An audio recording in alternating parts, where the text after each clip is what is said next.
The call came on a Tuesday morning, and I almost didn't pick up. I was standing in my kitchen in Kelowna, watching the lake through the window the way I'd been doing every morning since I retired. 63 years old, a bad knee, and nothing but time. My son had texted me something the night before that I hadn't responded to yet. I figured it was about Thanksgiving dinner logistics, or maybe he wanted to borrow the truck again. I set my coffee down and answered, "Dad." His voice was tight in a way I hadn't heard since his mother's funeral. "I need you to listen to me. Don't make any decisions today. Not until we talk." I laughed a little. "Good morning to you too." "Dad, I'm serious." His name is Owen. He's 26, works in IT in Calgary, calls me on Sundays when he remembers. He is not by nature an alarmist. His mother used to say he came out of the womb calm. So when he said he was serious, I put down the coffee. "What's going on?" There was a pause on the line. "How much do you know about Marian's past? Like her life before she moved to Kelowna?" I thought about that. Marian and I had been together for nearly 2 years by then. We met at a fundraiser for the hospice where my wife Carol had spent her last weeks. Ironic, maybe, that I'd find someone new in a place like that. But grief makes you strange. Marian was volunteering. She had warm eyes and a laugh that filled the room, and she'd lost her own husband 3 years earlier, or so she said. We understood each other in a way that felt rare. By last spring, she'd moved into the house with me. By summer, we'd talked about making things permanent. "I know what she's told me," I said. "Why?" "Because I don't think any of it checks out." Owen had flown out to Vancouver for work the week before and stayed an extra few days to visit his university friend, a guy named Patrick whose girlfriend, it turned out, grew up in a small town called Sakamas, about an hour east of Kelowna, the kind of town where everyone knows everyone across 2 generations. At dinner, Patrick's girlfriend had asked about our family, the way people do, and Owen mentioned my girlfriend's name, mentioned where she was from, or where she said she was from, or where she said she was from. Patrick's girlfriend went quiet. "She didn't want to say anything at first," Owen told me. "She thought maybe it was a different person, same name, different woman. But I showed her a photo. The photo he'd shown her was from my phone, a shot Marian and I had taken at my sister's place in Penticton last August. Marian smiling at the camera, arm around my shoulder, both of us squinting in the sun. Patrick's girlfriend had recognized her immediately. Not as Marian Holloway, recently widowed, formerly of Red Deer. As Deborah, a woman who had left Sakamas under circumstances that people in that town did not talk about lightly. I sat down at the kitchen table. My knee was aching the way it does when rain is coming. "Owen, what are you telling me?" "I'm telling you. I spent the last 4 days making phone calls." He exhaled slowly. "Dad, I need you to hear this before you do anything with the house. I had put the house in both our names 3 weeks earlier. Carol and I had lived there for 22 years. We'd raised Owen and his sister Bryn in that house, refinished the basement together, planted the apple tree in the backyard that still gave more fruit than we knew what to do with. After Carol died, I nearly sold it twice. The emptiness of it was brutal, but I couldn't. It still smelled like her in the laundry room, in the way that doesn't make rational sense but is absolutely true. When Marianne suggested we put the house in both our names, for simplicity, she said, for the future, I didn't hesitate the way I should have. She'd made it seem like a natural step. We were serious, weren't we? I was 63 and tired of being cautious. My lawyer had raised an eyebrow, but I'd waved it off. Now I sat at the table where my daughter had done her homework for 12 years and listened to my son tell me what he'd found. The woman I knew as Marian Holloway had a different name before she moved to Kelowna. She'd been in a relationship in Sakamas with an older man, a widower, a retired contractor, who had signed over power of attorney to her after less than 2 years together. 18 months later, he was in a care facility, most of his savings gone, and she was not. The family had hired a lawyer. The case had been settled quietly, with a non-disclosure agreement, which is why it hadn't shown up in anything I might have searched. Before Sakamas, Owen had found something else, a property dispute in Lethbridge, Alberta, a name, Slightly different spelling, possibly a legal name change, connected to a complaint filed with the Alberta Securities Commission that had never resulted in charges. He read me the details carefully, the way he used to read his book reports to me in grade 4, making sure I understood every word. When he finished, I didn't say anything for a long time. "Dad, I hear you," I said. "I hear you. I want to be honest about what happened in the next hour because I'm not proud of it." My first instinct was not to believe him. I know how that sounds, but you have to understand, Marian had been there when I woke up with a headache so bad I couldn't open my eyes, and she'd driven me to Kelowna General at 2 in the morning without complaint. She'd come to Carol's grave with me on the anniversary, stood quietly at the edge of the grass, hadn't tried to say the right thing. She'd made friends with Bryn's kids, remembered my sister's birthday, laughed at my bad jokes. When you are 63 and lonely in a house full of memories, that kind of presence becomes everything. So my first instinct was that Owen had it wrong, that it was a different woman, that Patrick's girlfriend from Sakamas was misremembering. But Owen had anticipated that. "Before you say anything," he said, "I want you to look at something. I'm going to text you a photo. It's a screenshot of a Facebook profile from 2019. The account is private now, but Patrick's girlfriend screenshotted it back when it was public." I opened the text. The photo was grainy, clearly a screenshot of a screenshot. But the woman in it, younger, different hair, standing in front of what looked like a lakeside cabin, was unmistakably Marian. Same jawline, same way of holding her shoulders, same particular tilt of her chin when she smiled. The name on the profile was Deborah Fournier. I stared at that photo for a long time. Then I walked to the front window and looked at Marian's car in the driveway. She was at a yoga class. She'd be back in 90 minutes. I called my lawyer before I called Owen back. He'd done our family's legal work for 15 years. He'd drafted Carol's will, helped me navigate the estate, and he had the particular quality of never once making me feel foolish, even when I was. I told him what Owen had found. I told him about the title transfer. He was quiet for a moment. "How long ago did you sign?" 3 weeks. "And this was a joint tenancy arrangement?" "That's what she said she wanted. I should have been more careful." "Okay." His voice stayed level. "Here's what I want you to do. I want you to do absolutely nothing today that changes the financial picture. No transfers, no withdrawals, nothing. And I want you to come in tomorrow morning and we'll talk about what your options look like. Can it be undone, the title transfer? If what your son is describing is accurate, and if we can document it, there are legal avenues. Fraud in the inducement, misrepresentation. It's not simple, but it's not impossible either." He paused. "But first I need you to not do anything impulsive tonight." I thanked him and hung up. Then I sat in my kitchen for a long time, thinking about what kind of man I'd been. Whether I'd been naive or just human, whether those were the same thing. Marian came home at noon, smelling like eucalyptus, carrying a green smoothie from the place on Ellis Street she liked. She kissed me on the cheek and asked if I wanted anything from the kitchen.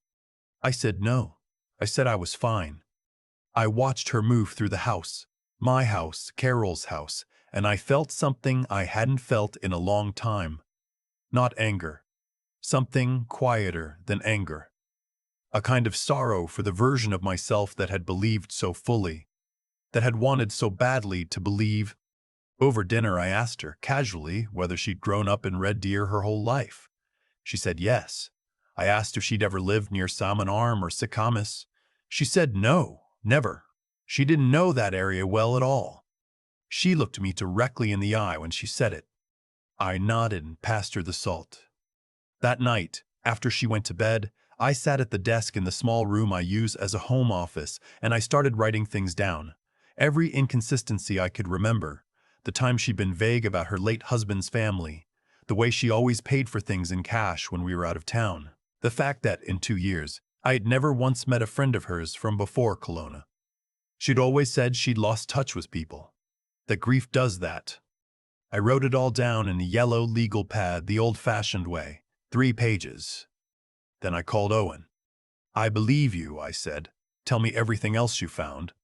What followed was 2 weeks that I would not wish on anyone. Owen drove down from Calgary on the weekend.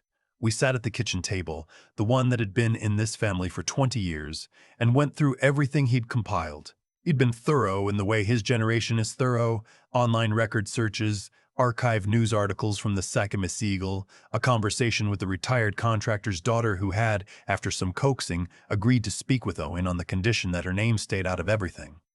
The picture that emerged was not of a monster. It was almost worse than that. It was a pattern. A careful, patient pattern that had probably started long before Sakamas. A woman who found men in a particular kind of grief, genuine grief, I believe, because that kind of thing is hard to fake completely, and moved alongside them until the moment was right. I thought about the fundraiser where we'd met, the hospice, the specific nature of the people who would be there. I thought about how she'd cried, once, telling me about her late husband. How real it had seemed. Owen watched me think. He didn't rush me. "I know this is hard," he said. "Don't," I said. "Don't do that." He nodded. He understood. My lawyer had, by then, connected with a colleague who specialized in civil fraud cases. The picture he painted was cautious but not hopeless. If we could document the misrepresentation, the false identity, the pattern across multiple relationships, we had grounds to challenge the title transfer on the basis of fraud and the inducement. It would take time. It might get complicated. But the house was not necessarily gone. There was also the question of the police. I hadn't wanted to go there at first. I am 63 years old, and I was embarrassed in a way that is difficult to articulate. The specific embarrassment of a man who believed he was too smart to be fooled and discovered he was not. Going to the police meant making that embarrassment official. It meant reports and statements and the possibility of being written about somewhere, even in passing. But Owen sat across from me one evening and said something I've thought about many times since. "Dad, if you don't report it, she'll do it to someone else. Probably already is." I looked at my son, this calm, careful young man who had flown 400 kilometers because he was worried about his father, and I thought about the retired contractor in Sakamas, about his daughter, who had agreed to speak with Owen on the condition that her name stayed out of it, about whoever came next. "All right," I said, "let's do it properly." I will not describe the process of confronting her in detail, because frankly that part still sits in my chest like something I haven't fully digested. What I will say is that I did it with my lawyer present, not as a dramatic gesture, but because he had advised that any conversation at that stage should be documented. We sat in his office on a Wednesday afternoon. Marian, or Deborah, as I had started thinking of her privately, came in the leaving. We were going over some paperwork related to a property matter. That had been the framing I'd used. When it became clear what was actually happening, she didn't break down. She didn't confess. She did something more unsettling. She went very still and very quiet, the way she had at Carol's grave, and she looked at me with those same warm eyes and said she didn't know what I was talking about. Even then, even in that room, my lawyer spoke. He laid out what we had. He mentioned Sakamas. He mentioned Lethbridge. He said the name Deborah Fournier. Something moved across her face. Just briefly, just for a second, and then it was gone. She left without signing anything. Her lawyer called 2 days later. The negotiations that followed took 4 months. In the end, the title transfer was reversed. The legal details are not something I'll go into. They're mine, and they still feel fragile, but the house is mine again. Has been since February. She was gone from Kelowna before the snow came. Someone at the hospice told me later that she'd stopped volunteering there in October. I didn't ask for more details. I found I didn't want them. What I did want, what I kept coming back to in the months that followed, was to understand how I'd been so willing. I've spent a fair amount of time with that question. I don't have a clean answer. I think grief does something to your defenses that you don't notice while it's happening. It's not that you become stupid. It's that you become hungry. Hungry for warmth, for continuity, for someone who makes the house feel less empty at 7 in the morning. And when someone offers you exactly that, something in you leans toward it before the thinking part of your brain has a chance to catch up. What saved me was Owen. Not because he was smarter than me, though in this particular case he was, but because he was paying attention when I wasn't. Because he cared enough to spend 4 days making phone calls and drive 400 kilometers to sit at my kitchen table and tell his father something his father didn't want to hear. He did it without drama, without saying "I told you so," without making me feel small. He just laid it out piece by piece and waited. I've told him since then what that meant. He got embarrassed, the way he does, and changed the subject. Bryn came home for Christmas that year with her husband and the 2 kids. We had dinner in the kitchen, the same kitchen where Carol used to make shortbread every December with the radio on, and the kids fought over who got the wishbone, and my son-in-law burned the rolls because he insisted on handling them himself, and my daughter sat next to me at the table and held my hand for a second without explanation. I thought about how close it had come, how nearly I had made the house no longer mine, how nearly I had let grief make a fool of me in a way that could not have been undone. Owen was at the end of the table, explaining something on his phone to my oldest grandchild, with the particular patience of someone who finds technology obvious and finds people more interesting anyway. He looked up and caught my eye. I lifted my coffee cup and a small toast. He shook his head a little, like it was nothing. It wasn't nothing, it was everything. There's a version of your life where no one sends you the warning, where the person who sees it happening decides it's not their place to say so, or doesn't want the awkwardness, or figures you're an adult who made your choices. I know people who have lived that version. I came very close to living it myself. If someone in your life is trying to tell you something hard, something that will cost you something to hear, I hope you find a way to sit down and listen. Not because they're always right, but because love, real love, says the difficult thing anyway. It shows up without being asked. It drives 400 kilometers and lays it out on the kitchen table and waits for you to be ready. That's the version of love that keeps the house yours. I keep thinking about the apple tree in the backyard.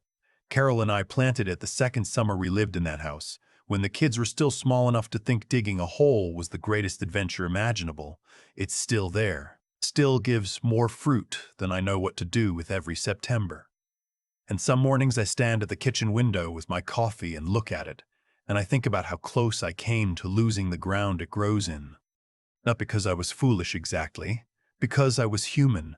There's a difference, even if it doesn't always feel like one. What happened with Marian, with the woman I knew as Marian, didn't happen because I stopped paying attention. It happened because grief had been quietly working on me for years, softening the places where caution used to live, making me hungry for warmth in a way I hadn't fully admitted to myself. She read that hunger accurately. That's a particular kind of intelligence, and I won't pretend otherwise. But intelligence used without honesty, without any genuine care for the people it touches. That kind of intelligence eventually leaves a trail. And trails get found. Owen found it. That's the part I come back to most. He didn't have to. He could have looked at that photo over dinner in Vancouver, felt a flicker of unease, and talked himself out of it on the flight home. He could have told himself it wasn't his place, that I was an adult, that I'd made my choices, that getting involved would only cause trouble. A lot of people would have made exactly that calculation, and I would never have known the difference. Instead, he spent 4 days making phone calls. He drove down from Calgary on a Saturday morning and sat across from me at my own kitchen table and told me something he knew would hurt me. Not to be right, not to win anything, just because he thought I needed to know. That takes something. It takes a kind of moral seriousness that doesn't come from nowhere. It comes from years of watching how your parents move through the world, from deciding quietly, on your own, what kind of person you want to be. I don't know exactly when Owen made that decision, but he made it, and it saved me. What I've learned, what this whole experience pressed into me in a way I don't think will ever fully fade, is that the people who love you correctly are the ones who stay clear-headed when you can't. They don't panic. They don't lecture. They gather what they need, they think it through, and then they show up. Owen didn't come to me with a theory or a feeling. He came with 4 days of careful work, a yellow legal pad's worth of specifics, and the patience to wait while I caught up.